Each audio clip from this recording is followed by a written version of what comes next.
მოგესალმებით კიდევ ერთხელ, ბრუნდებით პირდაპირ ეთერში და ბრუნდებით ჩემს კოლეგასთან ერთად, მიშა მიმინოშულთან ერთად. დილამშვიდობისა ყველას და ძალიან მიხარია და ყოველთვის დიდი პატივი და პასუხისმგებლობაა ჩემთვის შენთან ერთად სტუდიაში ყოფნა და გადაცემის წაყვანა.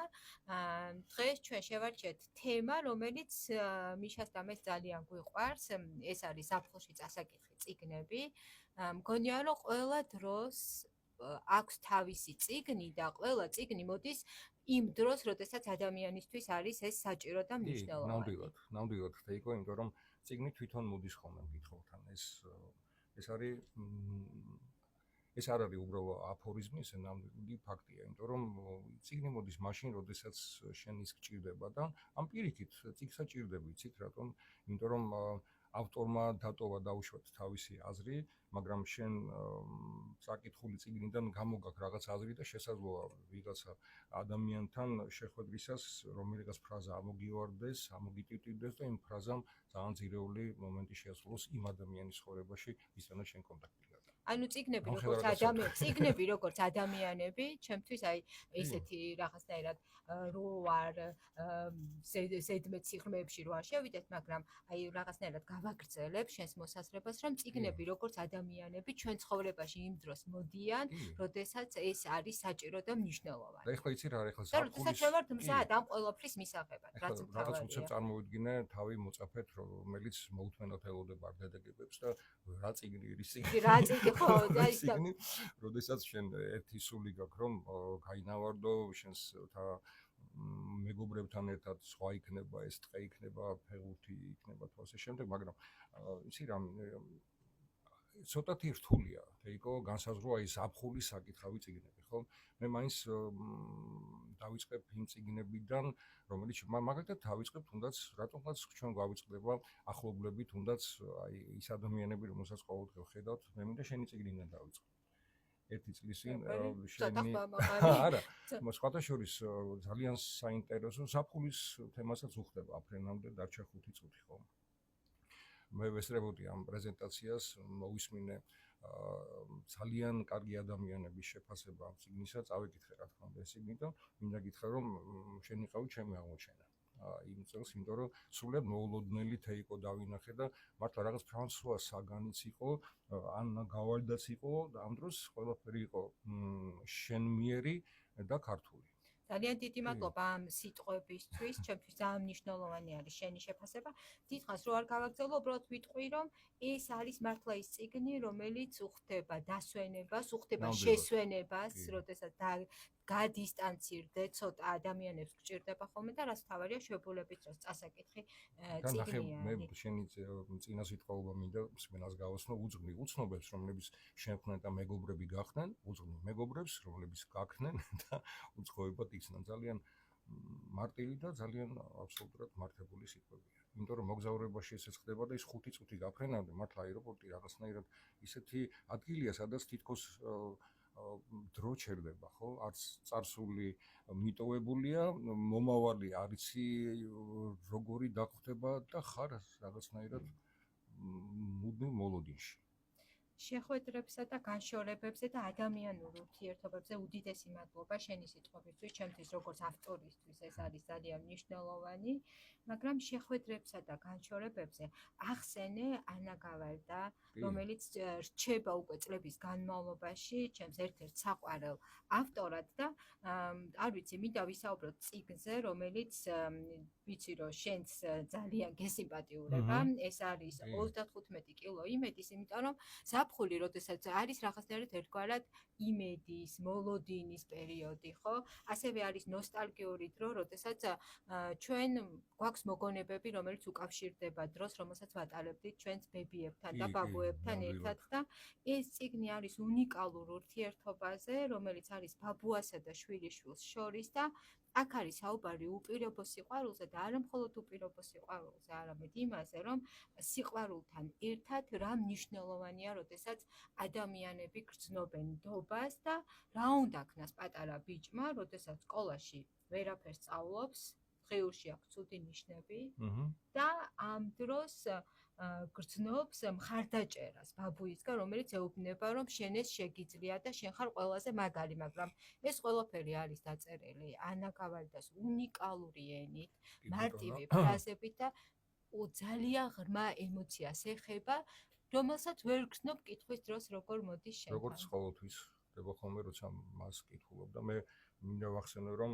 შენ ამას წინათ 2 კვირის წინ ერთ კვირაშივე დაგიბრუნე ეს იგნე, ერთხვა მე ვაღიარებ ანუ რომანების რამდენიმე ნოველა არის და როგორ გითხრა, ანუ ხო ქალბატონია და როგორი კარგი ფსიქოლოგია, როგორი მამაკაცური აზროვნება აქვს, ანუ იქ ჩვენ ახლა გადავდივართ რაღაცა თემებზე, რომელსაც მათ შეგვიძლია, რომ არ დავეთანხმოთ ერთმანეთს და ვიმსჯელოთ. მაგრამ იმის თქმა მინდა, რომ ანუ ახლა საუბარი არ არის ხალი კაცი გასაგებია, მაგრამ საოცარი მართლა მანერა აქვს წერის და საოცრად გიპყრობს და თითქოს განიცდი ყველაფერს, არ აქვს მნიშვნელობა ქალბატონი საუბრობს თუ მამაკაცი, ანუ ფსიქოლოგია არაჩვეულებრივი და ძალიან აი რაც თავარია ჩვენ გვიყვარს ხოლმე თქვა თეიკო დამეთანხმები, წიგნი მაშინ არის კარგი, როდესაც კარგი ლექი გრჩება და ანუ არა გაქვს რაღაცნაირად კითხვის ნიშანი, არა გაქვს დარგი, არამედ გაქვს პირიქით რაღაცა სიკეთის ქმნის იმედი და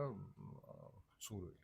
დამეთანხმები. წიგნ ავტორებზე და წიგნებზე როდესაც საუბრობდი, გამახსენდა და მე ამოვიწერე სპეციალურად ჩემი უფროსი მეგობარი გოგი მაჭავალიანი, რომელიც არის არაჩვეულებრივი ფილოლოგი და მისი სიტყვები გამოვიყენე ბლოგი მაქვს დაწერილი მწერლებზე, რომლებიც არიან ექიმები და ბატონ გოგის ვკითხე, რომ რამდენად ვაიგივებთ ჩვენ, მე მაგალითად მიყვარს ავტორებისა და მისი გმირების გაიგივება ერთმანეთთან და მისი პასუხი იყო ასეთი, ძალიან მოკლედ მინდა ვთქვა, იმიტომ რომ მე სულ მახსენდება ხოლმე, რომ პერსონაჟი არ უნდა გავაიგივოთ ავტორთან, შეიძლება გარკვეულწილად ის ანარეკლია, მაგრამ ბევრად უფრო ღრმა, ვიდრე სარკე.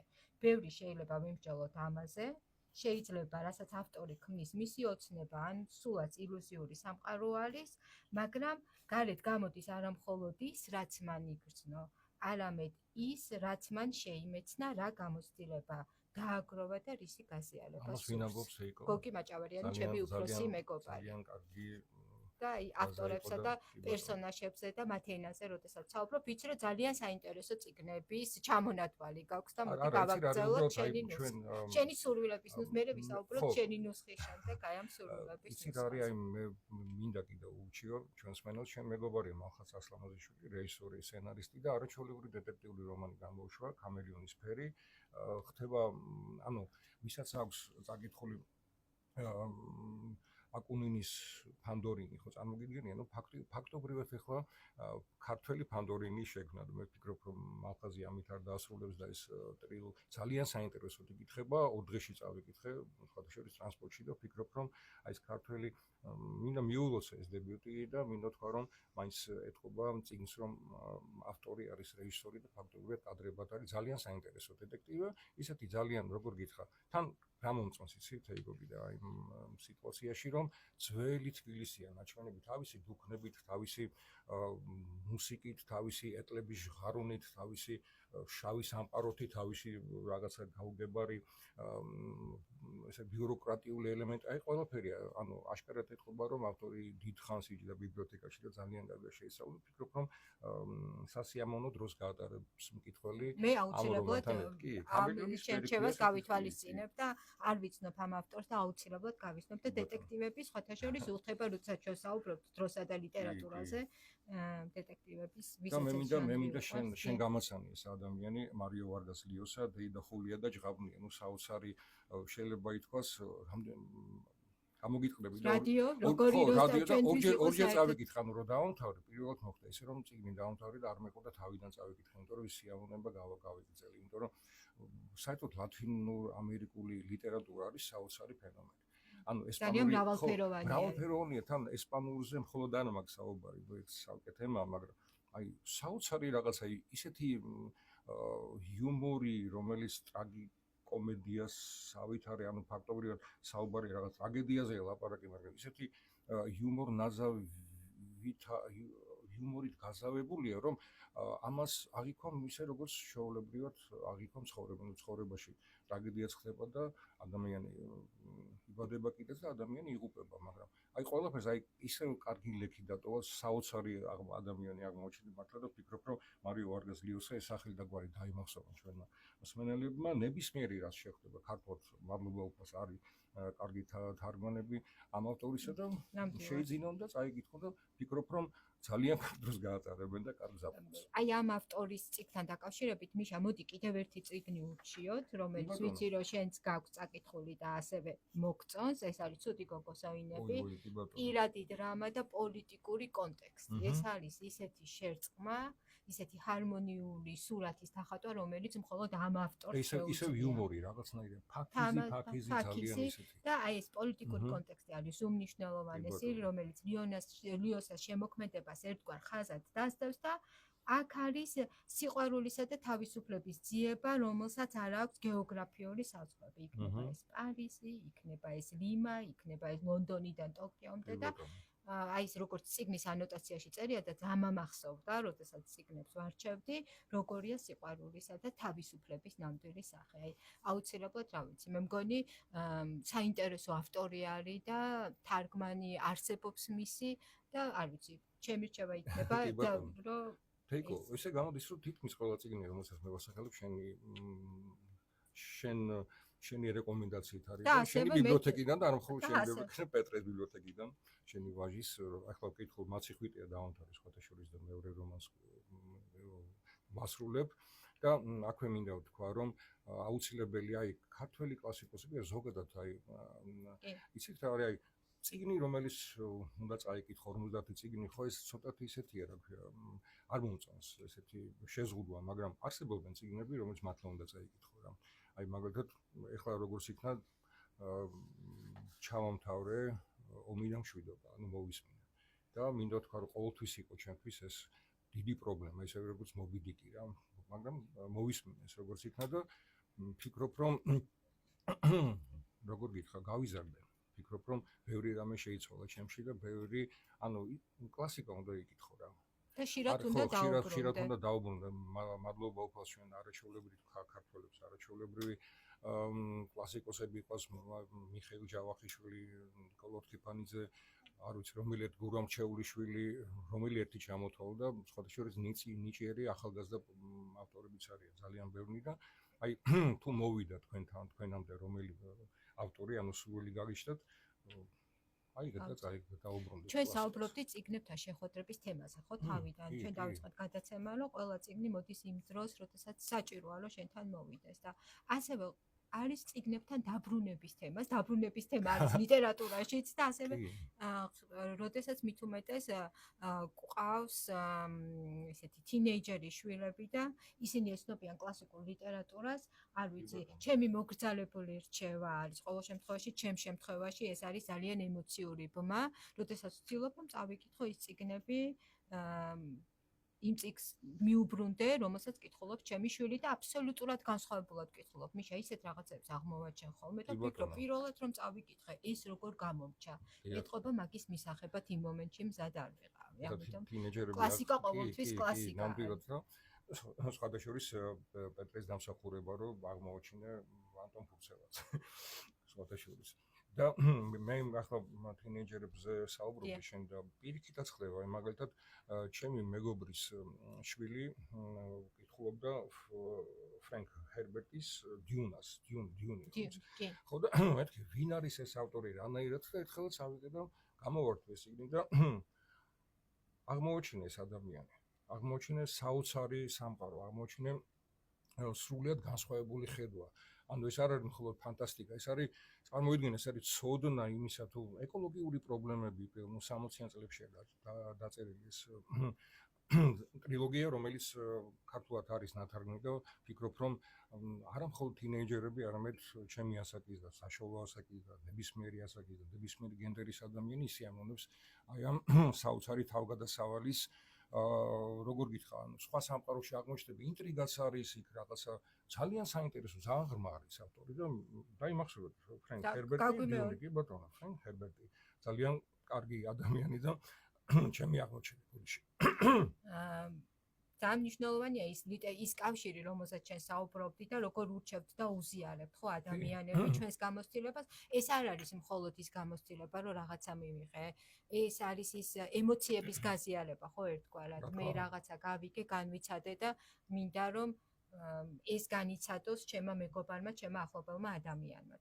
კიდევ ერთი საინტერესო ავტორი მიშა, რომელიც ჩემთვის იყო აღმოჩენა პირადად, ეს არის გრეგუარ დელაკური, ჩემი სურვილების ნუსხა, აი აქ მაქვს ამოღებული ეს წიგნი, რომელმაც ამ ავტორს ამ წიგნმა მოუტანა ძალიან დიდი პოპულარობა და რამდენიმე მილიონი გაიყიდა, ითარგმნა მრავალ ენაზე, უკვე არსებობს ქართული თარგმანიც. სიუჟეტი შეიძლება ერთგვარად ძალიან საინტერესო და ისეთი პროვოკაციული არის. მთავარი გმირი 47 წლის ქალი დარწმუნებულია, რომ მის ცხოვრებაში რაღაცნაირად მნიშვნელოვანი ეტაპი წარსულში არის და ამ დროს ის იგებს ლოტოში, მოიგებს 18 მილიონ ევროს და ამის შემდეგ იწყება მისი ცხოვრების მთავარი თავგადასავალი. ძალიან საინტერესო ავტორი არის, ასევე არაჩვეულებრივი მარტივი ენით წერს ის და არ ვიცი, მე იცი და როდესაც აი ახლა დღეს სანამ შემოვიდოდი, კიდევ ერთხელ მინდოდა გადამეკითხა ჩემთვის ესეთი მნიშვნელოვანი მომენტები, აი მე ვარ მოსული ბლოკნოტით და აი ჩვენი მულტიმედიას გოგოებმა შემომხედეს ალბათ ის ადამიანი ვარ ჯერ იმ თაობის, რომელსაც უყვარს ჩანაწერების გაკეთება და ძალიან კარგი სიმპათიური ბლოკნოტია. ძალიან კარგი ისეთი ყოველგვარი შრომა მისაღებია, ყოველგვარი ძალისხმევა ფასდება. თავარია დაიწყოთ, თავარია გვიყვარდეთ, აი შინაგანი მომავალი, აი ამიდან აქვს მოყვანილი მას ციტატა და ისეთი მარტივი, თხრობარი და ყველა მგონია რომ თავის ნაწილს აღმოაჩენს. თეიკო, არასოდეს ვერ წარმოუდგენდი, რომ ფანტასტიკური ჟანრის ლიტერატურა მომხიბლავდა. ბოლო დროს სულ მხოლოდ ამ ჟანრის ლიტერატურას უსმენ და ვკითხულობ. მიშას რეკომენდაცია მოსმენა წიგნების, არა მხოლოდ კითხვა, ეს არის მთავარი. ფილიპ კინდერ დიკი, ასეთი ადამიანი იყო, რომელიც არის ავტორი, თუ გახსოვს, შენ და ფილმი იყო ესეთი სამართებელზე მორბენალი. იქ ანდროიდები, უცხო პლანეტელები და ასე შემდეგ. ნუ სხვადასხვა ეს წიგნის მინდა თქვა, ორიგინალში ამ წიგნს რა ქვია, იცი? ოცნებობენ ანდროიდები ელექტრონულ ცხრებზე. როგორი საინტერესო. როგორი ისეთი, ხო, უკვე გაჩერდები და დაგაინტერესო. ხო და ნუ და კიდევ აი ურჩევ ქართულად არის ნათარგმნი, სხვადასხვა ორჯერ არის თარგმნილი 15 წელს და ეხლაც არის ახალი თარგმანია, უკვე შეგიძლიათ შეეძინოთ. ფილიპ კინდერ დიკი დაიმახსოვრეთ ეს ავტორი და კიდევ არაჩვეულებრივი რომანი აქვს მას კაცი მაღალ კოშკში. რა ხდება აქ? აქ არის ალტერნატიული ისტორია, ანუ გერმანიამ და იაპონიამ იმარჯვა საბჭოთა კავშირზე და მოკავშირეებზე და მოკლედ ალტერნატიული ისტორია. ანუ გერმანიამ გაიმარჯვა, იაპონიამ გაიმარჯვა და აი ძალიან საინტერესო ამბავი ხდება. მოკლედ დეტექტივიც არის, გარკვეული შეფასება პოლიტიკური რა შეიძლება მოხდარიყო მათ რო გაიმარჯვა და ძალიან საინტერესო ვფიქრობ, რომ ზაფხულს მოხდება. მე მინდა გავიხსენო და ალბათ ჩვენ სტუდიაში ვინც არიან კადრს მიღმა გულშემატკივრობენ და ასევე ამ ადამიანების დამსახურება რომ ჩვენ პირდაპირ ეთერში ვართ ახლა ალბათ იციან ეს სერიალი რომელიც გახმაურებული არის ჩემი შესანიშნავი მეგობარია ქართულად მე მგონი სწორად თარგმნი რომელმაც არ ვიცი და ყველა რეკორდი მოხსნა და მართლაც მე მართალი კითხრა არ მაქვს ნანახი, მაგრამ ვიცი მისი რეკომენდაციები და ჩემი არაჩვეულებრივი მეგობარი უკვე რეკომენდაციას უწევს, არ ვიცი, 2 წელია რომ აუცილებლად ვუყურო აი ამ სერიალს, მაგრამ რატომ დავიწყე ამ სერიალზე საუბარი? ამ წიგნის რომელის მიხედვითაც შეიქმნა და იყო Netflix-მა თუ არ ვცდები, გადაიღო ეს სერიები არის ელენა ფერანტე, ეს არის ლიტერატურის გრაფ მონტე-კრისტო, როგორც მასზე ამბობენ, იმიტომ რომ რეალურად სხვადასხვა ვერსიები არსებობს, მაგრამ ვინ არის ის რეალურად ამის შესახებ ჯერჯერობით უცნობი არის. ჩემთვის არის, რავი, თანამედროვე ლიტერატურის ამომავალი ვარსკვლავი და არსებობს სრულიად გენიალური ქართული თარგმანი, არაჩვეულებრივი ტექსტი. რომელიც არ ვიცი, ერთი ამოსუნთქვით იკითხება და კიდევ ასე ერთხელ ქვია ამ გაიჟღერო. წიგნს მარტოობის დღეები. მარტოობის დღეები. ავტორი მარტოობის დღეები ელენა ფერანტე არის ქართული თარგმანი და არ ვიცი, ჩემი რეკომენდაცია არის რა თქმა უნდა რთულ გრძნობებზე, მაგრამ მე მიყვარს ხოლმე ხშირად, როდესაც ვსაუბრობ ლიტერატურასა და ემოციაზე, დაბრუნების თემის წამოწევა, იცი შენ მიშა, ალბათ თავარი მიზანი არის ხოლმე საკუთარ თავს დაუბრუნდე ამ მოგზაურობაში და ამ წიგნის გმირიც ამას სრულიად რაღაცნაირად გამოწვევებს უმკლავდება პირად ემოციას, რთულ ცხოვრებისეულ სიტუაციებს და ის საკუთარ თავს უბრუნდება და საკუთარ ხმას აუცილებლად იპოვის იმისთვის, რომ ეყოს ძალა, რომ მის ცხოვრებაში დაიწყოს ახალი ეტაპი. მაგრამ ეს არის დაწერილი არაჩვეულებრივი ენით. ვიშოვო და წავიკითხო მართლა ის აუცილებლად მოგაწვდი ამ წიგნს. და კიდევ ერთი აღმოჩენა ჩემი Netflix-ი მე მგონი არ ვწდები და Netflix-ის გადაღებული არ მინდა რომ უკაცრავად. სამი სხეულის პრობლემა ისეთი სერიალი გაჩნდა ეკრანებზე, საოცარი პოპულარობა მოიტანა, მოიპოვა ამ სერიალმა და მე დავინტერესდი ავტორით. ეს არის ჩინელი ავტორი ლუ ცისინი და სამივე ტრილოგია წარმოვისმინა. ანუ ტრილოგიას ქვია დედამიწის წარსულის მოგონება და უყურე დასათაურება როგორია, პირველი არის სამი სხეულის პრობლემა, ბნელი ტყე და სიკვდილის მარადიული სიცოცხლე. უკვე ყველაფერი ისეთი ისე გამიჭირდა, ესე იგი ერთი სამი თვე დამჭირდა მხოლოდ რომ დამეწყო, ანუ როგორ გითხრა, იცი, ჩინელი ავტორი თავისი განსხვავებული, ანუ უნდა გაიგო ჯერ მისი რიტმი, მიხვდე რა მის როგორ დინამიკას და მე ოდნავ როდესაც ამას ჩაუღრმავდები მიდის აუცილებელია მნიშვნელოვანია ტექსტში რიტმი და დინამიკა, მაგრამ მოდი ჩვენი საუბარი გავაგრძელოთ მცირე სარეკლამო ჭრის შემდეგ უკვე ამოიწურა ჩვენი დრო, მე მგონია ისე მალე გარბის დრო, რომ პრინციპში ჩვენ გვრჩება აქვე გკითხავ, აი როგორი არის კითხვის რუტინა, იმიტომ რომ ჩვენ უკვე ვიზრდებოდით შენი კითხვის რუტინა პირადად, რომ შენ უსმენ და კითხულობ ერთდროულად, იმიტომ რომ რაღაცნაირად იყო ხოლმე ხო გამოყოფილი დრო, როდესაც ჩვენ საუბრობთ ზაფხულში წასაკითხი წიგნები, აი სია, რომელიც არ კონდა ხოლმე სკოლის დამთავრების შემდეგ, რომელსაც უნდა ყოველას გვაქვს ჩვენი დამოკიდებულება. დროს ნუკარგავთ რა, ელოდებით ვიღაცა ზაგვიანებს, ვიღაცა გაჩერებაზე ხარ, მოусმინე, ან წაიკითხე. სადღაც რაღაცას აკეთებ, სახში დასალაგებელი გაქვს, რაღაცა გასაკეთებელი გაქვს, ჩართე ეს აუდიო წიგნი, მოусმინეთ ან გააკეთე. ეს არის ჩემი რეკომენდაცია და ჩვენ დაგჭა 2 წუთი და მოდი კიდევ თითო წიგნზე საუბარს მოვასწრებ, თუმცა მოსული ვარ ჩვენ წარმოვეძეთი კარგი წარმომადგენლობითი სიით, მაგრამ აი რომელს ამოვაჩერე. ნინო ხარატიშვილი არ გამოგჩეს, კატა და გენერალი. ფიქრობ რომ ამ ავტორთან შეხვედრა მუდმივად რაღაცა სიახლეს გზენს და მუდმივად საინტერესო არის. რანაირად ახერხებს რომ არ განმეორდეს.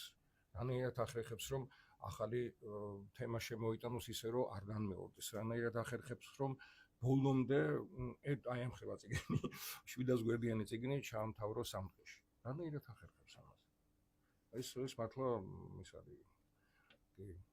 ესეც საინტერესო და გამორჩეული ავტორი არის ნამდვილად და მე ჩემი ჰომეროსის მიმართ სიყვარული ხო იცი და არ ჩაიბლი და ეს ეთერი რა თქმა უნდა ესეთი ამ თემას რომ არ შევხვებოდი, პენელოპია და მარგარეტ ეტვუდ. ჩემი აზრით ეს არის ეტვუდვის ჩემთვის ყოველ შემთხვევაში ერთ-ერთი გამორჩეული წიგნი, ეს არის პენელოპაზე და ოდისევსის ისტორია არის მისი თვალით დანახული. ალტერნატიული ვარიანტი. საინტერესო ვარიანტი არის, განსხვავებული არის და არის ჰომეროსის გმირების სამყაროს სრულიადახლებული წაკითხვა.